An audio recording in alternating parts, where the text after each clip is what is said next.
햇살 가득한 오후의 편지. 구독과 좋아요 부탁드려요. 1. 프롤로그 오래된 책상 위의 편지. 햇살이 창문을 가득 채운 어느 오후, 나는 오래된 책상 서랍 속에서 낯선 편지 한 통을 발견했다.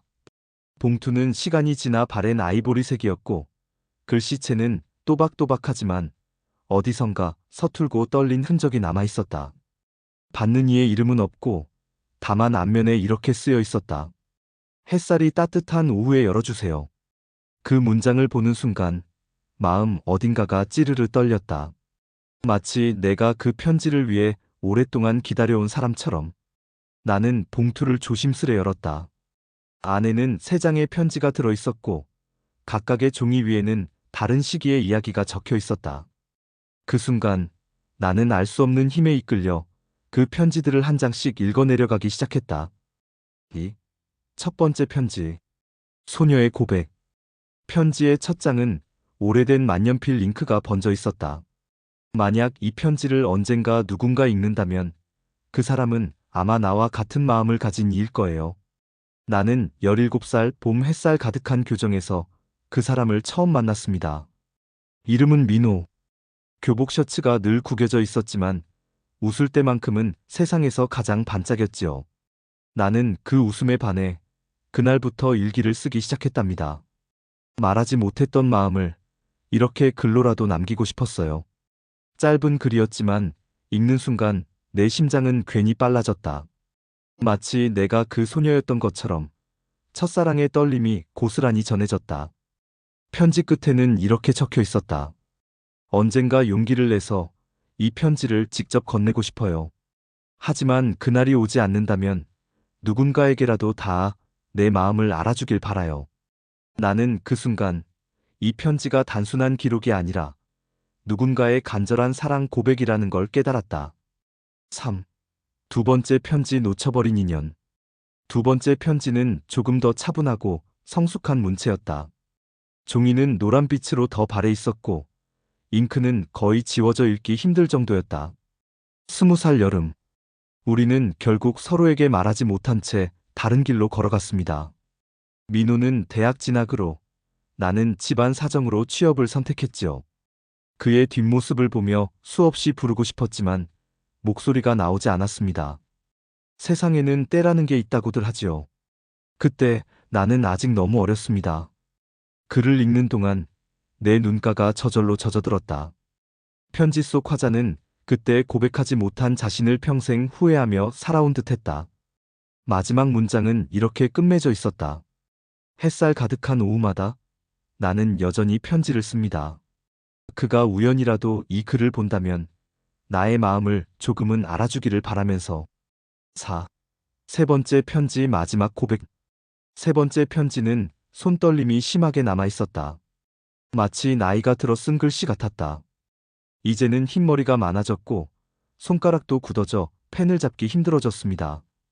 하지만 마지막으로 한 번 더 이 마음을 적어두고 싶습니다. 민호, 나의 첫사랑. 내가 끝내 말하지 못했던 이름. 당신은 지금 어디에서 어떻게 살아가고 있나요? 나는 당신을 평생 그리워했습니다. 어쩌면 나의 삶은 이 편지를 쓰기 위해 존재했던 게 아닐까 합니다.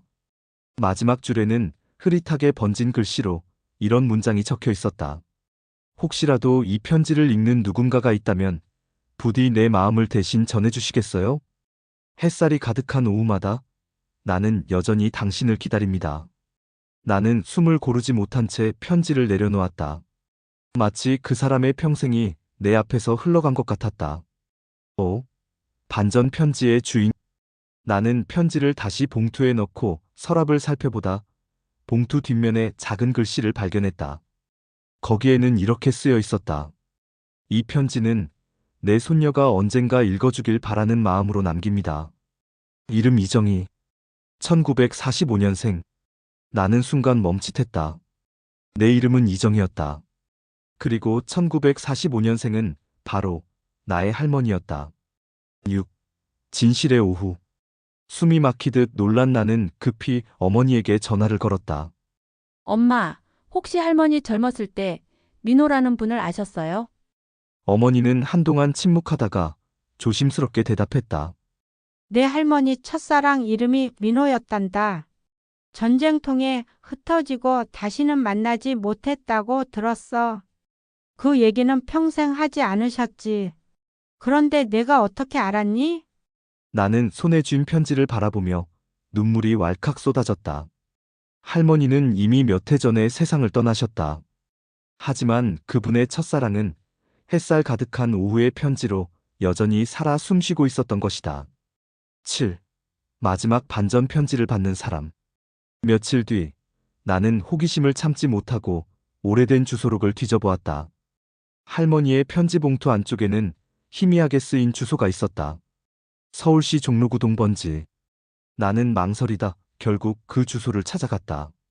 그곳에는 작은 공방이 있었고 간판에는 이렇게 적혀 있었다. 민호 공예사. 문을 열고 들어가니 백발이 성성한 노인이 조용히 작업을 하고 있었다. 나는 편지를 내밀며 떨리는 목소리로 말했다. 혹시 민호 선생님이세요? 이 편지는 제 할머니가 남기신 겁니다. 노인은 손을 떨며 봉투를 열고 편지를 읽더니 오래도록 울었다. 그리고 눈가에 눈물이 맺힌 채 이렇게 말했다. 정희는 끝내 내게 오지 않았군요. 하지만 평생 나를 잊지 않았다는 걸 이제야 알았소. 8. 감동의 결말. 그날 이후 나는 민호 선생님과 종종 만나 차를 마셨다. 그는 할머니와의 추억을 이야기해 주었고 나는 그 이야기들을 하나하나 기록했다. 봄이 찾아온 어느 날 민호 선생님은 내게 작은 상자를 건네며 말했다. 내 할머니가 남긴 마지막 선물일지도 몰라. 상자 안에는 햇살 모양을 새긴 작은 나무 조각이 들어 있었다. 뒷면에는 연필로 적힌 글씨가 희미하게 남아 있었다. 민호. 우리는 끝내 만나지 못했지만 햇살 가득한 오후마다 내 마음은 늘 그대 곁에 있었답니다. 나는 그 글을 읽으며 조용히 속삭였다. 할머니, 이제 마음 편히쉬세요. 그리고 저는 이 편지를 이어받아 당신의 사랑을 전하겠습니다. 9. 에필로그. 햇살이 가득한 오후, 나는 할머니의 편지를 낭독하는 유튜브 오디오북을 시작했다. 이야기를 듣는 사람들마다 눈물을 흘리며 말했다. 나도 내 젊은 날의 사랑을 떠올렸습니다. 이 편지를 들으니 마음이 따뜻해지네요. 그리고 나는 깨달았다. 편지는 단순한 종이가 아니라 세대를 건너 마음을 이어주는 달이라는 것을. 햇살 아래 놓여있던 그 편지는 결국 수십 년을 돌아 나에게 닿았고 이제는 더 많은 이들의 마음을 밝혀주고 있었다. 끝맺음. 이것이 바로 햇살 가득한 오후의 편지의 이야기다. 한 사람의 첫사랑이 남긴 기록이 시간을 건너 또 다른 세대의 마음을 울리고 있었다.